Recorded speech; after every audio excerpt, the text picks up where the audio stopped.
हम सभी पदाधिकारी को बेईमान नहीं घोषित करना चाहते हैं। बहुत सारे ऐसे भी पदाधिकारी हैं जो आज भी अपना ईमान बचा करके रखे हुए हैं। मैं सभी पदाधिकारियों से यही आग्रह करता हूं कि आपके भी परिवार हैं, सभी लोग जानते हैं कि आपकी पृष्ठभूमि क्या है, आपके परिवार के लोग कहाँ रहते हैं, तो वैसी बेईमानी आप मत कीजिए। आप 80,000 से लेकर 1 लाख वोटर के मत के खिलाफ आप काम कीजिएगा। अगर आप किसी को 1000 वोट से हराते हैं जीते हुए कैंडिडेट को, तो निश्चित रूप से यह पूरे जनमानस के पटल पर यह छाएगा और यह कहीं ना कहीं से इसका दुष्परिणाम आपको देखने को रोड पर मिलेगा। लोग अच्छी तरह से जानते हैं कि बिहार विधानसभा का जो निर्वाचन होना था वो 2 चरण में होना था। एक 6 तारीख को हुआ और दूसरे 11 तारीख को हुआ।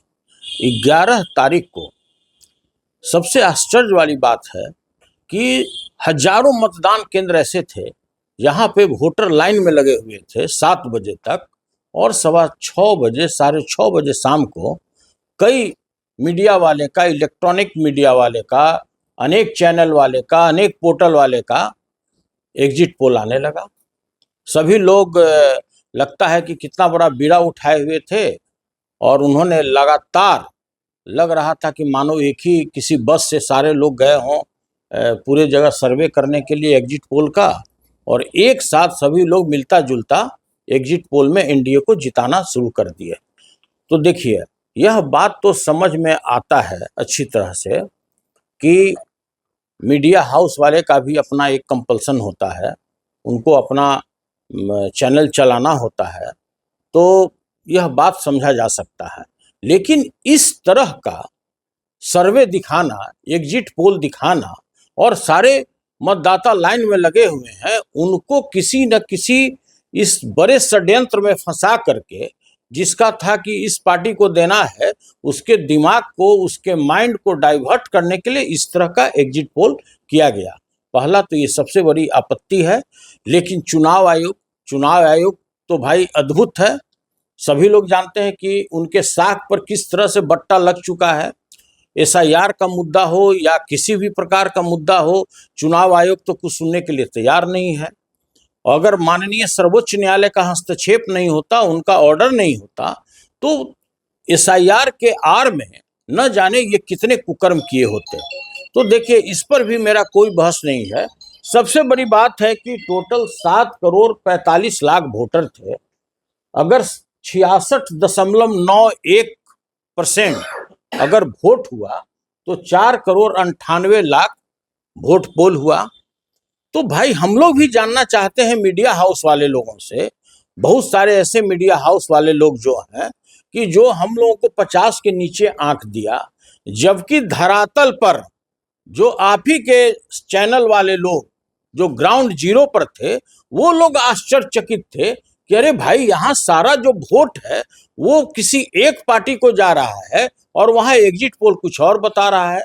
सभी लोग अचंभे थे, पूरी जनता अचंभा है, पूरे बिहार के लोग अचंभे हैं कि भाई आपके साख पर किस तरह का बट्टा लगता चला जा रहा है। सबसे बड़ी बात है कि जिस तरह से महागठबंधन के जो लीडर आदरणीय तेजस्वी प्रसाद यादव जी का जो मुहिम था कि हम प्रत्येक घर में सरकारी नौकरी देंगे, 14 जनवरी मकर संक्रांति के दिन राज्य के प्रत्येक महिलाओं को हम 30,000 रुपया उनके खाते में देंगे, किसानों के बारे में, टोटल युवाओं के बारे में हम पलायन रोकेंगे, हम किस तरह से रोजगार देंगे, जो उनका विजन था यह साफ हर एक पंचायत में दिख रहा था, हर एक पोलिंग बूथ पे दिख रहा था कि किस तरह से युवा लोग उत्साहित होकर के टोटल वोट दिए चले जा रहे थे। फिर भी यह संविधान के साथ खिलवाड़ है। यह जिस तरह से उन लोगों ने इस तरह एग्जिट पोल कराया, ये बहुत बड़ी साजिश है और हम सभी लोगों को सचेत करना चाहते हैं कि जिस तरह से प्रत्येक काउंटिंग के दिन षड्यंत्र रचा जा रहा है कि कुछ न कुछ गड़बड़ी करेंगे ईवीएम में, तो हम सभी लोगों को सचेत कर देना चाहते हैं। आप पदाधिकारी हैं या जिसके कहने पर आप कार्य कर रहे हैं, तो आपको सचेत हो जाना चाहिए कि बिहार की जनता जागरूक हो चुकी है। आप इसको नेपाल नहीं बनाइए, आप इसको बांग्लादेश नहीं बनाइए, आप इसको श्रीलंका नहीं बनाइए। अगर आप वर्ष 2020 की तरह जिसने आपने गड़बड़ी किया, नालंदा जिले में जिस तरह से हिलसा में मेरे कैंडिडेट को हराया गया, जिस तरह से गोपालगंज में भोरे के कैंडिडेट को हराया गया, अगर आप इस तरह की कोई भी तरह का आप गड़बड़ी करते हैं तो आपको साफ पता लगेगा कि या मेरा उम्मीदवार बाहर आएगा या वो पदाधिकारी रिटर्निंग अफसर काउंटिंग स्थल से बाहर आएगा।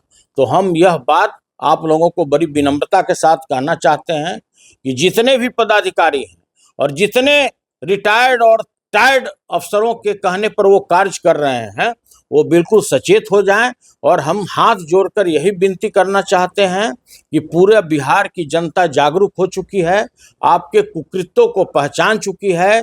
आप चुनाव आयोग के आड़ में किस तरह से गलत कार्य करना चाहते हैं, अपने मंशा को सफल करना चाहते हैं, आप किस तरह से जो हारा हुआ कैंडिडेट को आप जिताना चाहते हैं और जीता हुआ कैंडिडेट को आप हराना चाहते हैं, पूरी बिहार की जनता यह बात को समझ रही है। और जिस तरह से हम लोगों के पक्ष में जो वोट पोल हुआ है, जो चाहे पलायन की बात हो, रोजगार की बात हो, किसानों की बात हो, और हमारे लीडर ने जिस तरह का राज्य में पूरा मुहिम चलाया है, वो अद्भुत है और साफ सभी पोलिंग बूथ पर देखने को मिला है। तो मेरा पुनः आप लोगों से मेरा विनम्र विनती है, सभी खासकर जो रिटर्निंग अफसर हैं उनसे मेरा हाथ जोड़कर विनती है कि आप किसी बड़े पदाधिकारी के कहने पर, किसी बड़े अफसर के कहने पर, आप चुनाव आयोग द्वारा गुमराह करने के बाद भी आप गलत काम नहीं कीजिए। आप पूरी ईमानदारी के साथ काम कीजिए, नहीं तो वो दृश्य आपको बिहार में कल देखने को मिलेगा जो जिसकी परिकल्पना कोई राज्य सरकार, कोई व्यक्ति, कोई पदाधिकारी नहीं कर सकता है।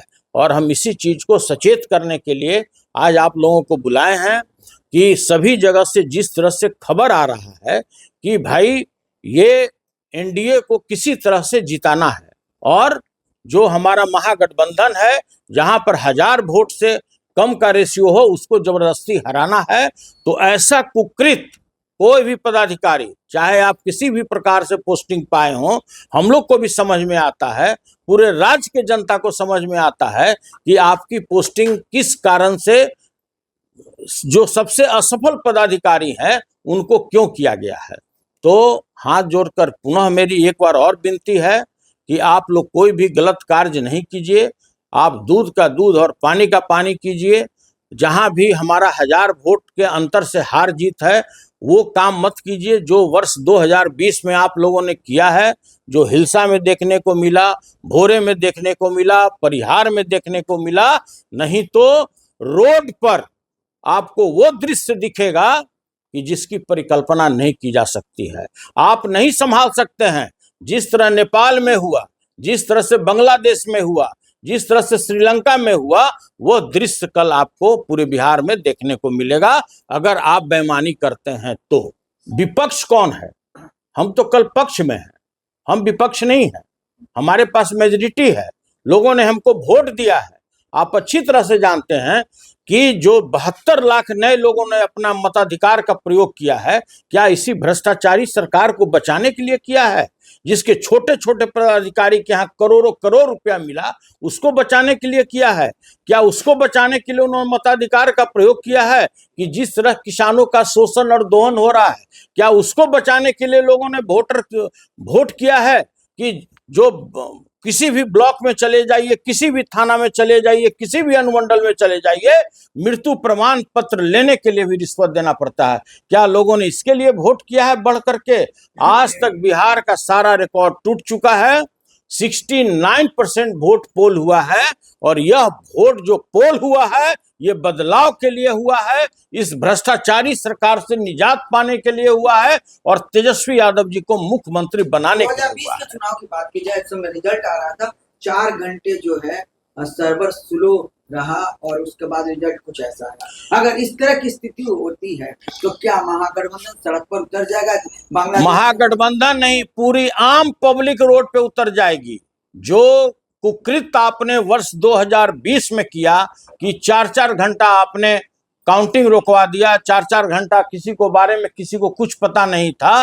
वो काम अगर इस बार होगा तो या तो मेरा उम्मीदवार बाहर आएगा या वो जो रिटर्निंग अफसर होगा वो बाहर आएगा।